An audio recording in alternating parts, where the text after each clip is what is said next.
બધું છે ને તમારે? હવે કરો તમે ઓલું કેમ કરો? હા. મીઠા લો હવે. ખુશી છે કે નથી છે તમારી પાસે? છે. કેટલી ખુશી છે? બહુ જ. હે? નિશાળા લઈને કે? હે? નહીં કેટલી ખુશી છે તમારી પાસે? બહુ જ સર. બહુ એટલે કેટલી બહુ? બહુ જ. બોલીને બતાવો તમે કેટલી ખુશી છે. વ્યક્ત જ નથી થાય એવી સર. અને કાલે શું લાગતું હતું તમને? નહીં પડે. નહીં કરતી એવું તો. તો શું કામ રડતા હતા કાલે? બીક લાગતી હતી સર. કેટલા સમયથી હતો તમારો? બહુ હેરાન થઈ ગઈ સર. કેટલા ટાઈમથી હતો? 2-3 વર્ષથી હેરાન જ છીએ આ બધી વસ્તુમાં. અને ભાઈનું લગ્ન હતા તમારા? હા, 10 તારીખ. 10 તારીખે લગ્ન છે. તે પહેરીને જવાનું છે બધું? હા, ખુશી થઈ ને? હા, બહુ જ સર. બધું કામ તમારે એ જે 3 લોકો છે ને હા, બસ સર. આભાર, આ તો અમારી અને ફરજનો ભાગ છે તમારો. ફરજનો ભાગ. તમારો તો મોટો આભાર. તમને રક્ષાબંધનના દિવસે મળી શકું સર. હા મળી શકો અમારા માટે. તમે કાલે 12 વાગે આવ્યા અને સાંજે કેટલા વાગે? 6 વાગે. 6 કલાકમાં તમારો બધું થઈ ગયું. 3 વર્ષમાં નહોતું થતું 6 કલાક. જે 3 વર્ષમાં નથી થયો 6 કલાકમાં થયો કે નથી થયો? હા, થઈ ગયું. તો બસ જીવન બોલાવો હવે તમારું. બેન અમારી પાસે કાલે બપોરના સમયમાં આવી હતી અને બેન અને બંને નાના દીકરાને લઈને અને એ બેન જે છે એ આને ઘરવાળા સાથે એ લોકો સુસાઇડ સુધી કરવાનો વિચાર કરતા હતા.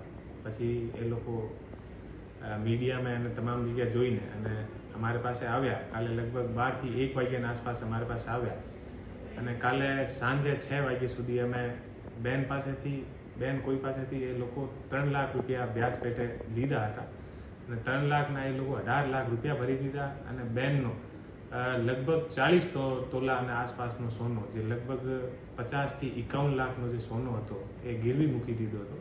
તો એ લોકો સોનું લઈને ભાગી ગયા. બેનનો સોનો પરત નથી આપતા અને બેન પાસેથી 51 લાખ રૂપિયા એ લોકો 18 લાખ રૂપિયા એ લોકો લઈ લીધા અને અત્યારે હેરાન કરીને અને બધું સોનું પચાવવા માંગતા હતા અને બીજા 15 થી 20 લાખ રૂપિયા એ લોકો માંગતા હતા. તો એ કાલે અમારી પાસે આવ્યા તો city A division PI Solanki અને આને સાથે સ્ટાફ મળીને અને 6 કલાકની અંદર તમામ જગ્યાથી જે સોનું હતો, છેલ્લા 5 થી 7 વર્ષથી આ બેનની આ સમસ્યા હતી, તો પોલીસ દ્વારા ફક્ત 6 કલાકની અંદર મહેનત કરીને તમામ સોનાના જે દાગીના છે લગભગ 50 થી 60 લાખ રૂપિયાના એ અત્યારે બેનને પરત લાવીને આપ્યા છે.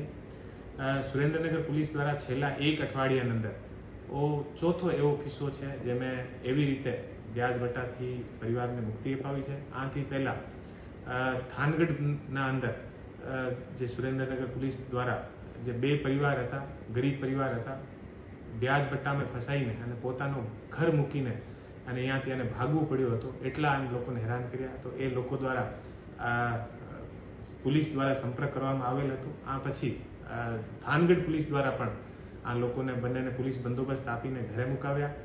બધો જે વ્યાજ વટા હતા આ લોકોને ઉપર કાર્યવાહી કરીને અને અત્યારે એ પરિવાર ખુશીથી બંને પરિવાર જે છે ત્યાં થાનગઢમાં રહી રહ્યા છે. ત્રીજો જે કિસ્સો છે, અત્યારે એક વિકલાંગ એક દિવ્યાંગ જે દંપતી હતા એ અમારી પાસે આવ્યા. અમને એવી સૂચના મળી કે એવા 2 દિવ્યાંગ દંપતી આવ્યા છે. એ પોતાનો ઘર ફેરી કરીને ગુજરાન ચલાવતા હતા. આનો મકાન વ્યાજ વટાની અંદર એક માણસ પચાવવા માંગતો હતો. પોલીસ દ્વારા ફક્ત 5 થી 6 કલાકની અંદર આના તમામ ઘરના કાગળિયા પરત અપાવ્યા છે અને કાલે ધ્રાંગધ્રાની અંદર સાંજે હું જ્યારે ઓફિસના સમય પૂરો કરીને ઘરે જતો હતો તો રસ્તાના અંદર મને એક ઇકો ગાડીમાં એ લોકો સામે આવ્યા અને ઉતરીને ભાગીને અમારી તરફ આવતા હતા. તો અમે આને સાંભળ્યા. પછી 10,000 રૂપિયાના વ્યાજના ચક્કરમાં આ માણસના સ્કૂટર અને બધું એ લોકો દ્વારા લઈ લેવામાં આવ્યો હતો. તો તુરંત અમે SDPO ધ્રાંગધ્રાને કહીને અને ફક્ત 5 થી 7 કલાકની અંદર આનો સ્કૂટર પરત અપાવ્યો, ગુનેગારો ઉપર ગુનો દાખલ કર્યો અને આ ફેમિલીને પણ એ લોકો હતા અને સાથે પણ જે બીજા લોકો આવતા હતા એ આને ઓળખતા નથી હતા, પણ એ કીધું કે સાહેબ આ માણસ અત્યારે છેલ્લામાં કંટાળીને અને સુસાઇડ કરવાને જતો હતો, અમે આપણે પાસે લઈને આવ્યા છીએ અને 6 કલાકમાં આનો તમામ જે વસ્તુ હતી આનો અમે લોકો નિકાલ કરી દીધો. તો છેલ્લા 1 અઠવાડિયામાં 4 થી 5 એવા બનાવો જે છે એ સુરેન્દ્રનગર પોલીસ દ્વારા ત્વરિત કાર્યવાહી કરીને ફક્ત 5-6 કલાકની અંદર આનો ઉકેલ લાવ્યા છીએ. અને હું તમામથી એવી અપીલ કરું છું કે કોઈ પણ રીતે વ્યાજ વટ્ટાની અંદર કોઈ પણ માણસ ફસાયેલો હોય કોઈ પણ સુરેન્દ્રનગરમાં બીજી રીતે કોઈને હેરાન કરતા હોય અમારી પાસે આવે અને અમે તુરંત આ માણસને સાંભળીને અને આ ઉપર અમારે ત્યાં ઝડપથી રેસ્પોન્સ મળશે અને તુરંત કાર્યવાહી થશે.